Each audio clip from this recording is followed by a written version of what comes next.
Motivation చేసి సరైన సమయంలో 10 రూపాయలు కానీ ఆర్థిక సహాయం చేస్తే దానివల్ల వాళ్ళ జీవితాలు మారిపోతాయి. ఉదాహరణకు అంబేద్కర్ 14వ సంతానం. 14వ సంతానం అయితే కుటుంబం అన్నీ ఇవ్వలేకపోతే ఆ రోజు బరోడా రాజు ఈయన యొక్క తెలివితేటలు చూసి ఆర్థిక సహాయం చేశాడు. ఎంత బాంబేలో చదువుకోవాలంటే నెలకు 10 రూపాయలు ఇచ్చాడు అప్పట్లో. అదే మరి లండన్కి పోయి చదువుకోవాలంటే 25-30 రూపాయలు 100 రూపాయలు ఎంతో ఇచ్చాడు. ఆ డబ్బులు ఆయనకు ఉపయోగపడింది. దేశానికి ఒక ఆస్తి అయ్యాడు. దేశానికి అవసరమైన రాజ్యాంగాన్ని రాసే శక్తి ఆయనకు భగవంతుడిచ్చాడు. ఆ రాజ్యాంగమే మనందరికీ ఈరోజు హక్కులు కల్పించే పరిస్థితికి వచ్చింది. అంటే ఒక మహానుభావుని తయారు చేశారు. ఇంకొక పక్క అబ్దుల్ కలాం గారు. అబ్దుల్ కలాము చాలా పేద కుటుంబంలో పుట్టాడు. ఆయన స్కూలుకు పోయినప్పుడు వర్షం పడితే చెప్పులు పైన పెట్టుకొని వర్షం పడకుండా చూసుకొని వెళ్ళిన వ్యక్తి.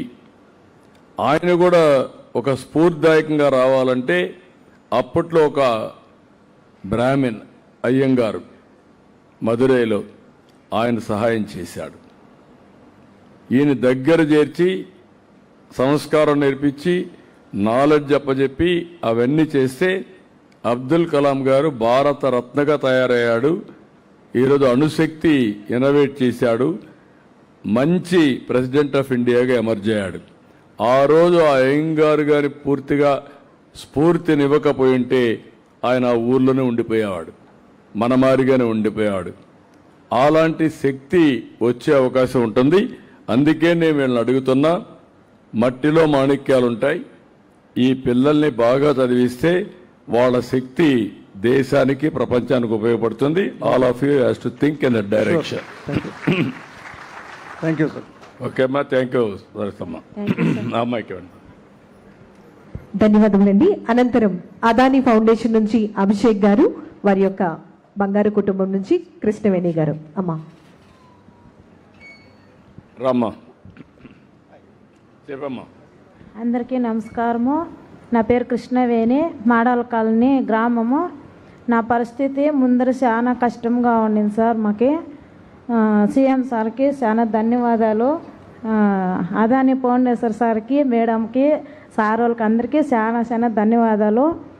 చాలా కష్టంగా రండి, ఇక్కడ రావాలి మీరు, మరి పిలవక్కర్లా మిమ్మల్ని, మీరు రావాలి ఆటోమేటిక్గా. సార్ మేము కూల్ చేస్తూ ఉంటాం సార్. ముందర ఎవరు లేదు సార్, మాకు ఎవరు హెల్ప్ చేసేవాళ్ళు లేదు, మాకు పిల్లోళ్ళు లేదు. మా ఇంటైనా మేమిద్దరే సార్ ఉండేది, మాకు ఎవరు హెల్ప్ చేస్తూ ఉండేవాళ్ళు లేదు. అన్నం తినేదానికి కూడా చాలా కష్టం అయిపోయింది సార్. మాకు అన్నం తినేదానికి మనం జీవనం ఎట్లా చేసుకునేది ఏమేమి కూల్ చేస్తూ ఉంటుంది.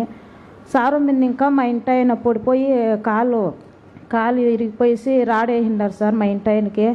నాకు ఐబీపీ ఎక్కువ అయిపోయేసి కోమాకు పోయేసి తిరగడానికి రిటర్న్ అనే ప్రాణం మిగిలించుకొని వచ్చినాను సార్. నేను మా యజమానికి కాలు అపాయము, కూల్ చేసేకి కష్టము, కూల్ చేసేకి అవుతా ఉండలేదు, ఏం చేసేది అనేసి కష్టంగా ఉంటుంది.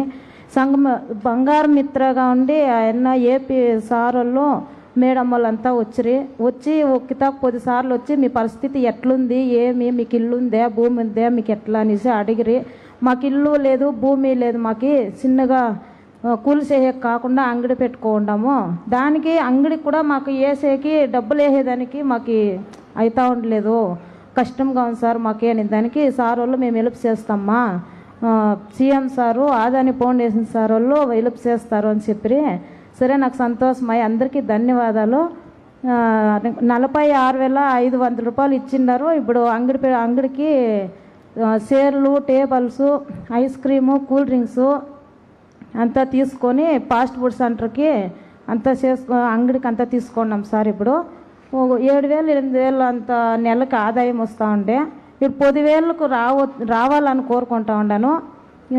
వాళ్ళు ఎప్పటికీ తరతరాలుగా నేను మీ బిడ్డలుగా బంగారు కుటుంబంలో చేరిండేదానికి అదానీ ఫౌండేషన్ సార్కి, సీఎం సార్కి, బంగారు మిత్ర సార్కి, ఏపీ మాస్టర్ సార్కి మేడమ్మలకి చాలా బిడ్డలుగా వాళ్ళ బిడ్డలుగా ఉండాలని కోరుకుంటాను సార్. నేను చాలా సంతోషంగా, నేను ఎప్పటికీ నా ప్రాణం ఉండే వరకు నేను ఇద్దరే ఉండేది, మేము మా ఆయన ఇద్దరే ఉండేది. మాకు పిల్లోళ్ళ 18 సంవత్సరాలు అవుతుంది పెళ్ళి. ట్రీట్మెంట్ తీసుకునేదానికి హాస్పిటల్కి పోయి ట్రీట్మెంట్ తీసుకునే కూడా మా దగ్గర డబ్బులు లేకుండా, ఎవరు సహాయం లేదు, మాకు హెల్త్ బాగలేకుంటే కూడా ఎవరు చూసేవాళ్ళు లేదు. అంతా దీనిగా మేము ఉండాం సార్. ఇల్లు లేకుండా అంగిళ్ళనే సంసారం అంతా కాపురము, చిన్నగా చీట్లు గుడి చేసుకుంటాము, దాంట్లోనే ఉండాము. ఇప్పుడు బంగారు కుటుంబంలో చేరిన దానికి నాకు చాలా సంతోషము. నాకు వాళ్ళ బిడ్డలుగా ఎప్పటికీ మీ బిడ్డలుగా ఉండాలని చాలా కోరుకుంటా ఉన్నాను సార్. అందరికీ ధన్యవాదాలు సార్. ఇప్పుడు హౌ యు ఆర్ ప్లానింగ్, నువ్వు చెప్పాయా బంగారు మిత్రం? సార్ అందరికీ గుడ్ మార్నింగ్ సార్. నేను దళాకోతపల్లి 2 ఆ పంచాయతీలో బంగారు మిత్రగా పనిచేస్తున్నాను. మొదటగా మేము ఈ P4 ప్రాజెక్ట్ అనేది వచ్చిన తర్వాత వీళ్ళెవరో మాకు తెలియదు సార్. ఫస్ట్ అంటే రాకముందు వీళ్ళెవరో తెలియదు. అంతకంటే మేము మా సార్ వాళ్ళు తీసుకొని మమ్మల్ని గేదర్ చేసి వీళ్ళని మొదటగా గుర్తించమన్నారు. గుర్తించమన్న తర్వాత వీళ్ళు ఎలా ఉంది పరిస్థితి ఏమని చూసి మేము మొదటగా వెళ్ళిన తర్వాత వీళ్ళ ఇంటాయనకి కాల్ అనేది ఫ్రాక్చర్ అయింది. ఫ్రాక్చర్ అయ్యి అతనికి ఆపరేషన్ జరిగింది. ఈమెకు వచ్చి అంటే ఒక స్థితిలో ఉన్నప్పుడు ఇంకో స్థితిలో లేదు, ఆ విధంగా ఉండింది ఫస్ట్. మళ్ళీ ఆ తర్వాత మేము వెళ్ళిన తర్వాత ఈమెను అడిగాం, ఇట్లా మేము బంగారు కుటుంబం అంటే P4 ప్రాజెక్ట్ నుంచి వచ్చాము, మీ కుటుంబాన్ని బంగారు కుటుంబంగా తీసుకున్నారు, మేము వెరిఫికేషన్ చేయడానికి వచ్చాము అట్లని చెప్పాం. సార్ ఏం కావాలి సార్ అట్లనేది వాళ్ళు ఆధార్ కార్డు అవి ఇవ్వండమ్మా అని చెప్పేసి వాళ్ళ స్థితిగతులన్నీ కనుక్కున్నాం. స్థితిగతులు కనుక్కున్న తర్వాత వీళ్ళు ఒక రేకులింట్లో, అంటే ఇల్లు కూడా లేదు సార్, ఆ రేకులింట్లో జీవనం అనేది కొనసాగిస్తున్నారు. చిన్నగా అంగడి అనేది ఉంది దాంట్లో, అంటే దాంట్లో ఏ సామాన్లు కానీ అంటే అంగడికి సంబంధించిన అవన్నీ ఏది కూడా దాంట్లో లేదు. ఆ విధంగా అంటే ఆ పక్కలో వీళ్ళకి పాలిటెక్నికల్ కాలేజ్ కూడా ఉంది సార్. అక్కడ పెట్టుకుంటే బాగా కూడా పోతూ ఉంది, కానీ దాంట్లో సరుకులు అనేవి ఏమీ లేదు.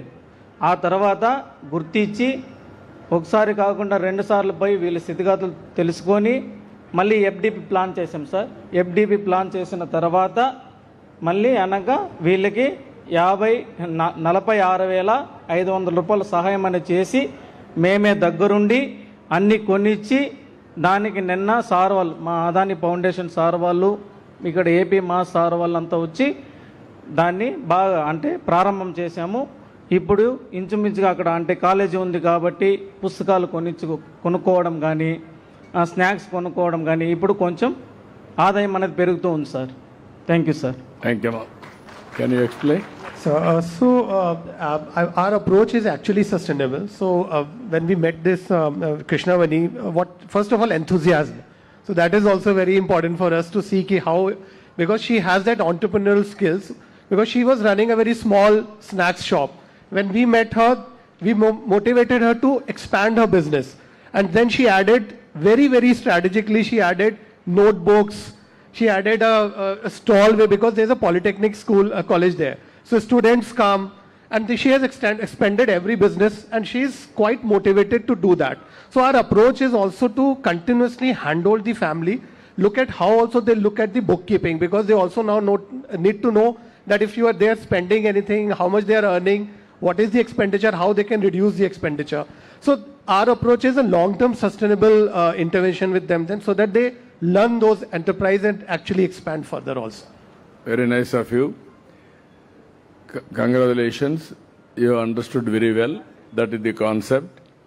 ఇప్పుడు మీరు చూశారు 3 కుటుంబాలు 3 రకాలు. ఆ 3 కుటుంబాలని 3 కంపెనీలు CSR కింద P4 కింద అడాప్ట్ చేసుకున్నారు. ఇప్పుడు ఇక్కడ కృష్ణవేణి భర్తకు కాలు ఇరిగిపోయి రాడ్ వేసి సరిగా నడవలేని పరిస్థితి, పిల్లలు కూడా లేరు. అలాంటప్పుడు ఆదాయం లేకపోతే రేపు రాబోయే రోజుల్లో ఆవిడ్ని చూసుకోవాలంటే కూడా ప్రాబ్లం వచ్చే పరిస్థితి. ఆ కుటుంబానికి గవర్నమెంట్ కూడా ఏ కన్సిడరేషన్లో కూడా ఆర్థిక సహాయం ఇవ్వడం లేదు, రేషన్ తప్ప. ఇప్పుడు ఆ సమయంలో అదాని వచ్చి ఇప్పుడు ఒక 46,000 ఇచ్చి వాళ్ళ ఆదాయాన్ని పెంచే పరిస్థితి. ఆయన చెప్పిన దానిపైన కృష్ణవేణి కూడా ఇంట్రెస్ట్ జనరేట్ చేసుకునింది. ఆవిడికి కూడా ఒక కామన్ సెన్స్ ఉంది. అక్కడ ఒక పాలిటెక్నిక్ కాలేజ్ ఉంది. ఆ పాలిటెక్నిక్ కావాల్సిన పుస్తకాలు అక్కడ పెడితే సేల్ అవుతాయనే ఉద్దేశంతో ఆ పుస్తకాలు పెట్టించింది. అంటే అది ఆవిడ ఆలోచన విధానం. ఆవిడకు కూడా ఆలోచనలు ఉన్నాయి, కానీ ఆవిడ ఆలోచనల్ని ఆచరణలో పెట్టే సహాయం కావాలి. అది టైమ్లీ సహాయం అదాని గారు చేశారు, వాళ్ళ ఫౌండేషన్ చేసింది. నా ఆవిడకు ఒక నమ్మకం వచ్చింది. ఏంటి నమ్మకం? నాకు ఇంకా బాధ లేదు, నాకు ఆర్థిక ఇబ్బందులు ఉండవు, నేను కష్టపడి ఈ పని చేసుకుంటాను, దీన్ని పెంచుకుంటా ఈ వ్యాపారం, రేపు అక్కడ ఇండస్ట్రీస్ అన్నీ వస్తాయి. ఇంక ఇండస్ట్రీస్ వస్తే రోజు రోజుకు పెరుగుతుంది. అదే మరిగా అదాని ఫౌండేషన్ ఏమంటున్నారు, ఆవిడ క్యారియర్ని మేము ఫర్దర్గా ముందుకు తీసుకుపోతాం, ఎలాంటి సహాయం కావాలన్నా చేస్తామని. అదే లీడర్షిప్ క్వాలిటీ, మేనేజ్మెంట్ బ్యాండ్విడ్త్. ఆ సహాయమే నేను కోరుకుంటున్నా. ఆ సహాయం చేస్తా పోతే ఆవిడ జీవితం బాగుపడుతుంది, వాళ్ళకి ఇబ్బందులు రావు. అదే మరి అదాని చేసే పనికి కూడా వాళ్ళకు కూడా పుణ్యం వస్తుంది. ఇదే నేను ఆలోచించిన విధానం. వీళ్ళు కాకుండా ఇప్పుడు మీ అనుభవం, your other beneficiaries, what is your experience in this Kuppam project? నువ్వు కూర్చోమ్మా.